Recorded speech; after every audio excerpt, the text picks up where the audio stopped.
Hello YouTube, this is ThompsonAOA737 bringing you another video to the channel. This is update number 2, and we're actually going to do like a two-part series on update number 2.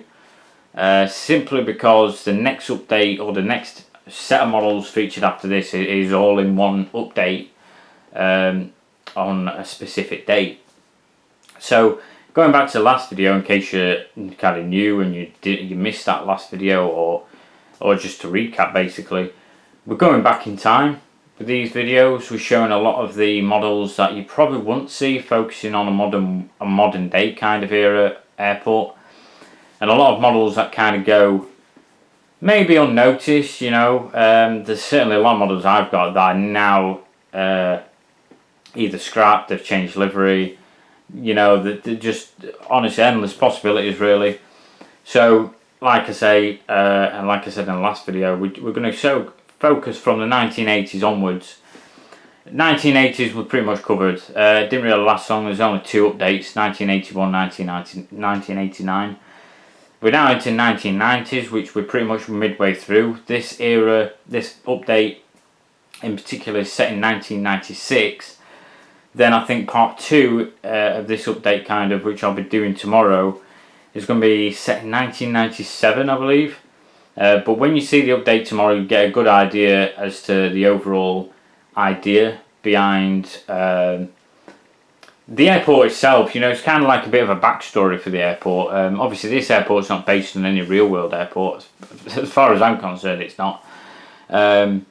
It's totally fantasy made up, and like I say, it just gives you a bit of an idea as to what airlines may have been based, sort of thing.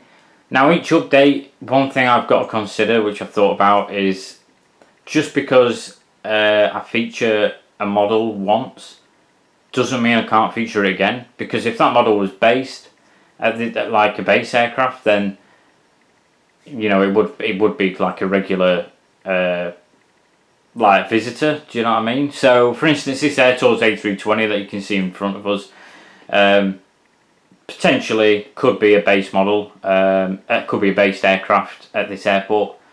So in future updates, I may look back and compare when this aircraft was active, what years, and then compare with the other updates, kind of thing, and maybe feature that in the background, or kind of thing, if that makes sense. You'll kind of get the idea, I think, more in part 2 of this update tomorrow, because the models I'm going to feature tomorrow, they are definitely going to be, or would have been, sort of based at this airport. Maybe not all of them at the same time, depending on the era, kind of thing. But again, you'll sort of suss it out for yourselves. You'll kind of see the story, kind of thing, unfold, if you like. That's the idea behind it, really.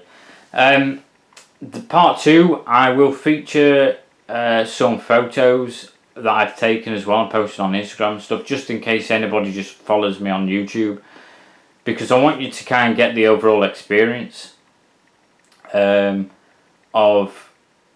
like the aircraft that I've flown to this airport, and all the visitors we possibly have had over the years. Now, as we progress through each sort of era, through the 90s, 2000s, 2010s, up to 2020, there'll be endless sort of visitors that you'll see, and I think it's only fair that you guys get to see them in the pictures as well. So, and obviously it covers the stuff that you don't see, that I don't cover in a video as well. So stay tuned for that update video tomorrow. Again, that'll be kind of part 2, so it'll be update number 2, part 2.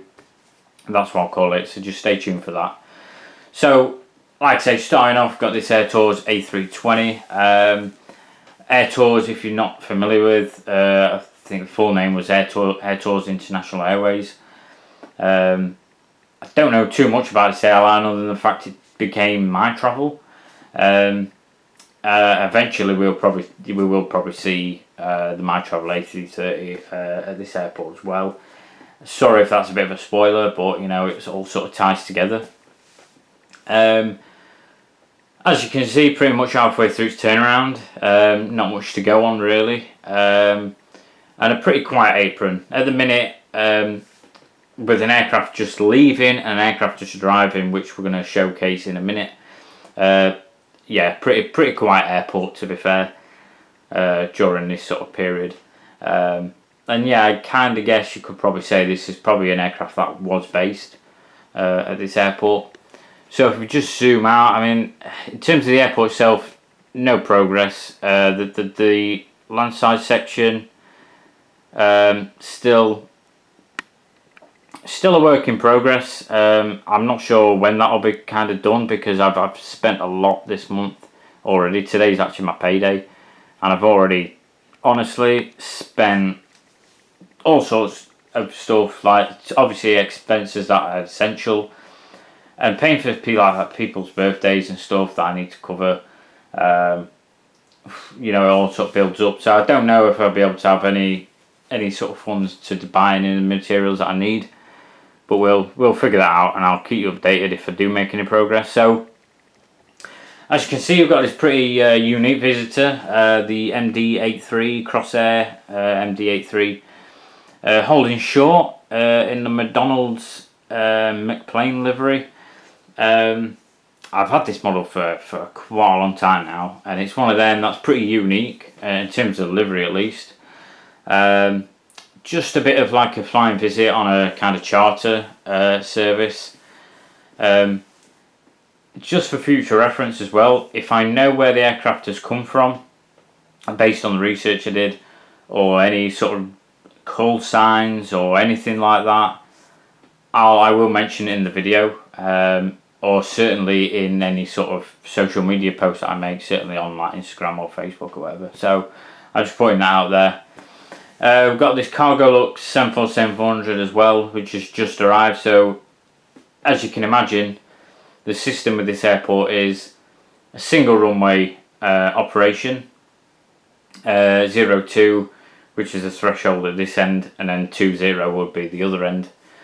The the Crossair MD-83 is obviously holding short for the Cargolux while it arrives. So, what will happen is the MD-83 will backtrack down the runway to 20 and depart from 20, heading in the direction of which Cargolux is facing, basically. Just to give you an idea in case you're unsure of how it's going to work. So that's just arrived, and just waiting for that to come in. We've got this Air Ops vehicle. You could say it's like a follow me as well, which we're going to use it as. So obviously that will lead the Cargolux 747-400 onto stand, which will be positioning on this far stand here, which you'll get an idea about. As you can see, we've got a couple of cones there. I don't know if you could just see them, already sort of set up, waiting for it to come in. Eventually, I may consider setting up a few little miniature people as well, just to add to the sort of general feel of the airport. But I want to get everything else done first before I do that, because that's like very fine details. So I want to focus on the landside area, get that done. Again, I'm not sure when that'll be done, but we'll try and get it done as soon as. So pretty much a pan of the airport.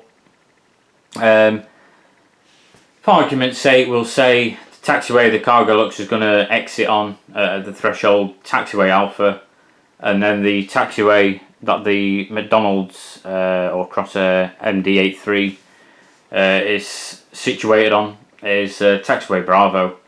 Then the small taxiway leading to hangars, you could maybe just either taxiway Charlie or something random like taxiway Echo or something. I have no idea, but you know, just to give you a general idea. Again, if you follow me on Instagram, you'll see pictures of these models. I always try my best with photography as well.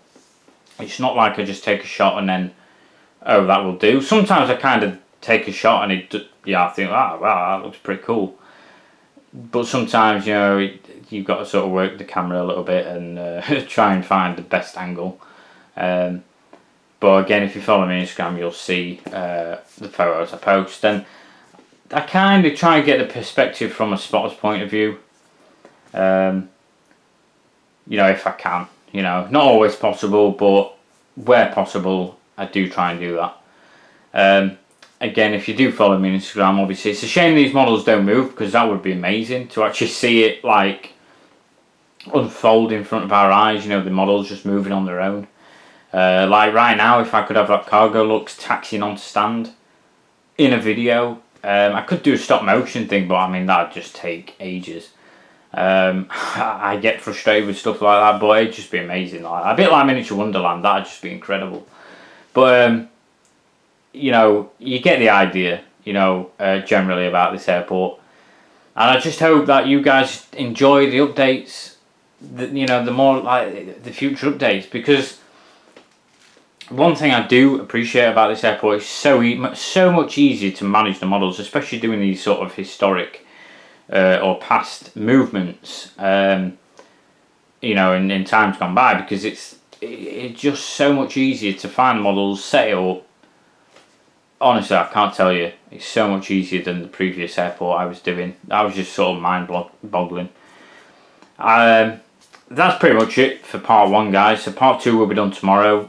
I think you'll enjoy that one, very much so. So just stay tuned for that. Thanks for watching, guys. Don't forget to like the video, subscribe, and once again, I enjoy reading every single comment that you guys leave. That is, honestly, I appreciate likes, but comments, they do mean a lot more.